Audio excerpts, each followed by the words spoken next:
wanted to let you know that I did take the 31-day South Africa tour. My wife wanted to go. Happy wife, happy life.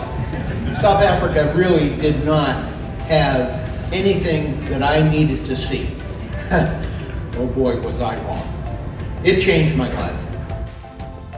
We toured one place after another, and the adventure just kept improving.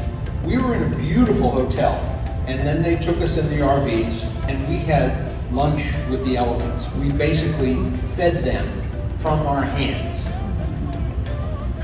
An amazing experience. And then they brought us to Tisakama, which is on the coast, and the waves crashing. It was an incredible image to wake up to and to go to sleep to at night. Can't get any better than this.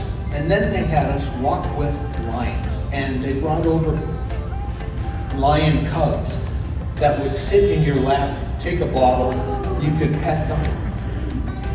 It's just amazing. I can't tell you enough. The service is just phenomenal. The adventure is a once in a lifetime. It changed my life forever. It really did. It was amazing.